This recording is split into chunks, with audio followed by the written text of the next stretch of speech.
Hi again, everyone. I'm Ollie Matthews. This is the Narcissistic Resistance. No contribution to this video. This is a little different than what I normally do. I'm doing a bit of a follow-up to the last video I did. We go no contact from the narcissist, but they don't with us. And that video just stuck in my head, well, mainly because it was the last one I did. But you know, it brought me back to a story I think I've told on this channel a few times. Okay, and the gist of that video yesterday is, how do these narcissists know? They almost have like a sixth sense.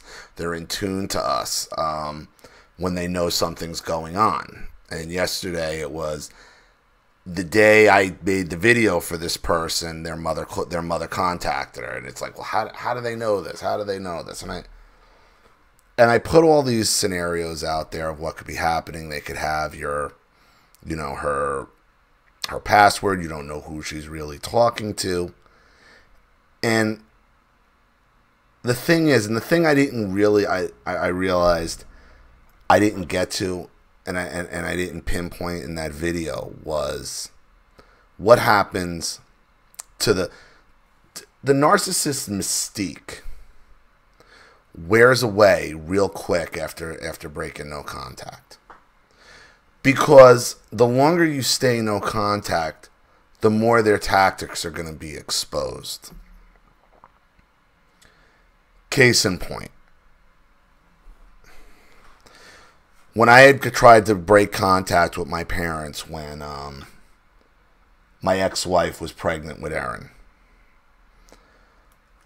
you know, it was a whole blow up. I'm not going to go through the whole, but I was done. I didn't want them around. My mother was still invited to the baby shower, you know, on conditions, and talked about how horrible she was treated. But I was going while they were at the baby shower. I was going to go, me and my buddy Mark were going to go to our favorite restaurant, this place, Steve's Sizzling Steaks. And this is in the middle of the afternoon. Now, this is a place that my parents never went to. They used to make fun of me going to. Right? So we pull into the lot on the day after, you know, the whole bridal shower, baby shower. You know, we go to the restaurant, and lo and behold, whose car's sitting in the parking lot? My father's. Now me, I'm like, you fucking son of a bitch. I'm like, I'm not going in there, but he did it. You know, he did it, obviously, because he knows that's my favorite restaurant. That's where I would want to go, and he did it to fucking ruin it.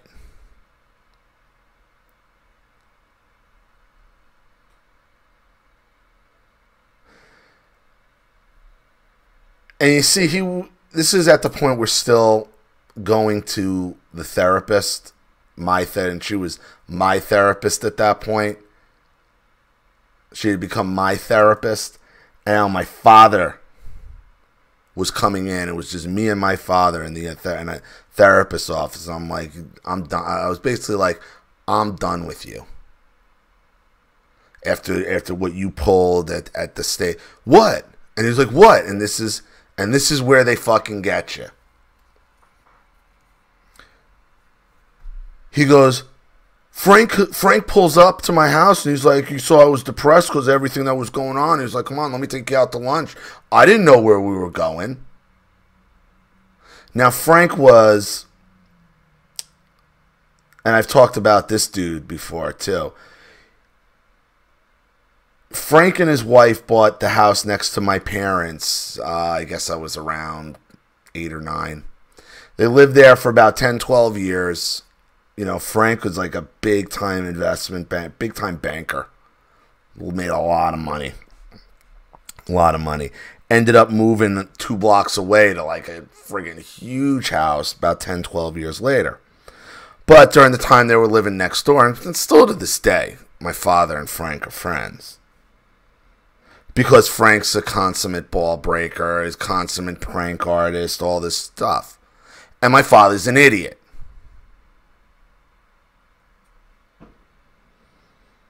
And my father looks up to Frank. And my father thinks he can do what Frank does, and he can't because my father's an idiot.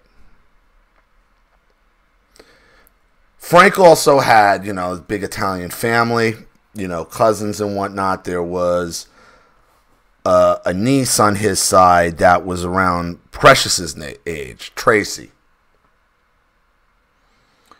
And I was friendly with Tracy, and for years my father was trying to get my brother to date Tracy.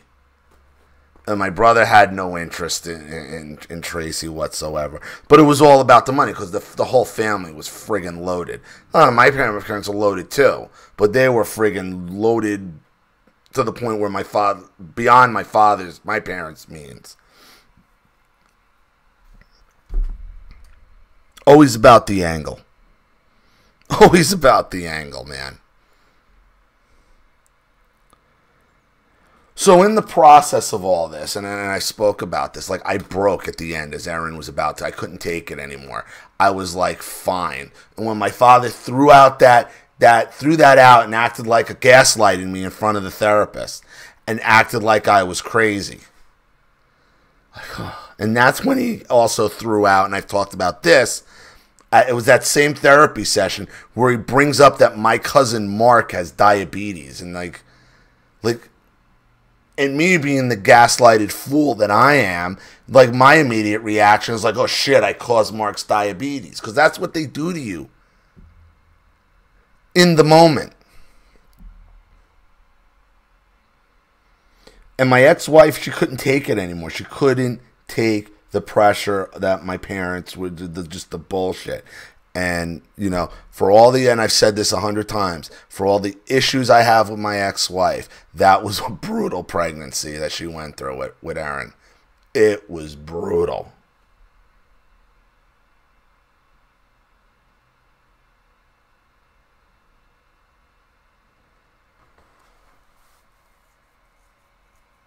So, a couple days later, I'm in my office in Herald Square. I get a call from my ex-wife, my wife at the time. And this is after a week or two after the reconciled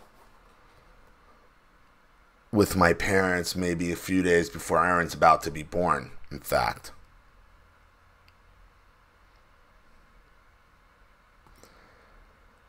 So it's my ex-wife. She's like, hey, I just talked to Tracy. I just saw Tracy at Stop and Shop. I'm like, oh yeah, what's up with her? Didn't you say that Frank came over to your father's house about the whole Steve steak and said, yeah? Well, I just talked to Tracy, and she says that your father went over to Frank's house and basically dragged him over to Steve's Sizzling Steaks. Come on, I'll buy you lunch. Had no idea what was going on.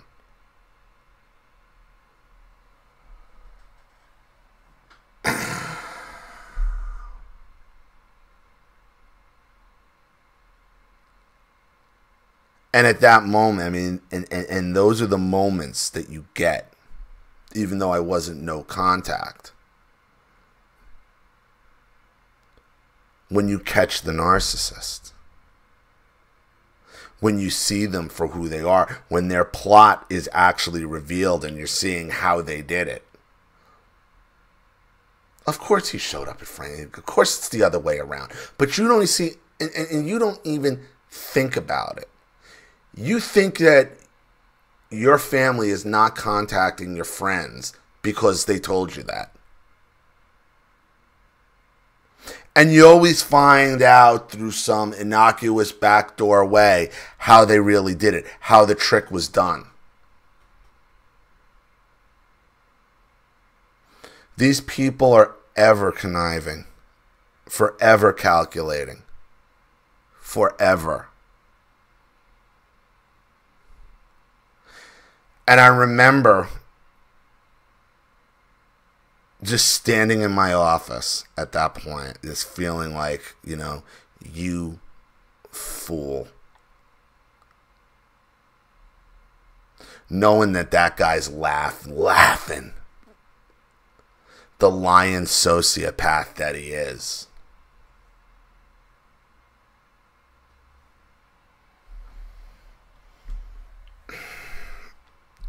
It's not a sixth sense. It's not a superpower. It's just manipulation you haven't given him credit for. You always find out how they did it later on. And when you do, you end up feeling like a fucking idiot yourself. I didn't even think to call and ask for Frank. What happened there?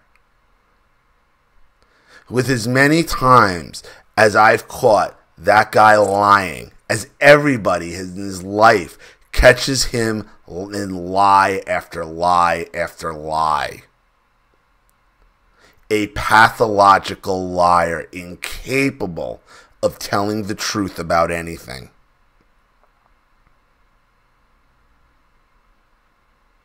Yet I believe him.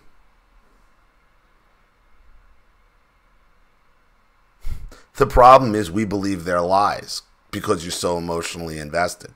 And when you sit back and you look at their entire history, all they've done is lie to you. All you've done is catch them after lie, yet you believe them every time you speak when you're trying to stand up for yourself.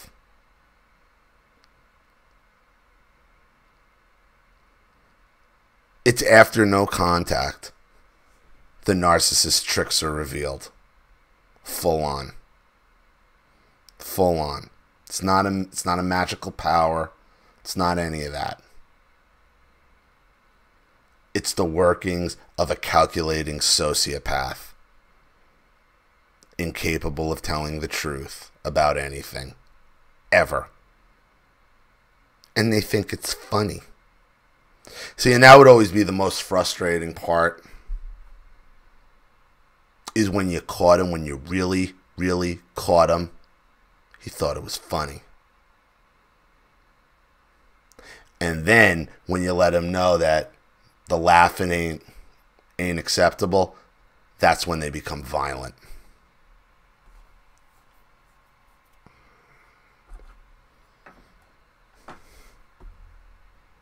Dark stuff we do here, everybody. Dark stuff. So, again, I usually don't do like follow-ups to videos, but that bothered me. That bothered me because it just got me thinking back on that story again. It was such a crucial time. Should have never, ever let them have access to Aaron. Ever. Ever. That was the moment. I should have just been like, you know what? You lied. Fuck you. Deal's off.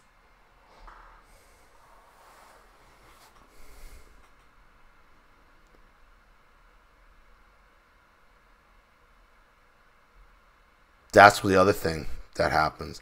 When you make a deal with the narcissist, like you think you need another, like something to happen, some amount of time to pass before you can fuck that. No. If you fuck up and you make a deal, you break that deal. No deal with the narcissist should ever be honored. Ever. Because all they've done is lie to us our entire lives and continue to do so. As we figure out, as you go more and more and more and longer and longer and longer with the no contact. So, that is that. Let me know what you think. I'm going to be here for the rest of the week. You know, I really want to get this channel. Going, and I've had a good weekend, which has really encouraged me, and I want to keep it going. I want to keep the videos steady every day. I want to keep the funding coming in every day. It's important because this is there's no reason why this shouldn't be huge, none at all. So Thank you again, everybody, for your support. Let me know what you think in the comments section below. And again, if you want your story read on the channel, you have a topic you'd like me to cover, a narcissist you'd like to expose, you'd like to set up Skype, a phone call, have a private video made, or a Facebook live chat, or you'd like to sponsor a video like this for someone who needs help and can't afford it, or just make a contribution to the channel in general to keep it successful, growing, and surviving, because this channel survives 100% on contributions from you guys. Without you, all this goes away. So if you like what you see here and you want to see more videos like this, you know what to do with the PayPal and email links in the description box. Also, please like and share this video wherever you can. Subscribe to my channel if you haven't, and be sure to click the subscription bell to be notified of all my video uploads. I'm Ollie Matthews. This has been the Narcissistic Resistance.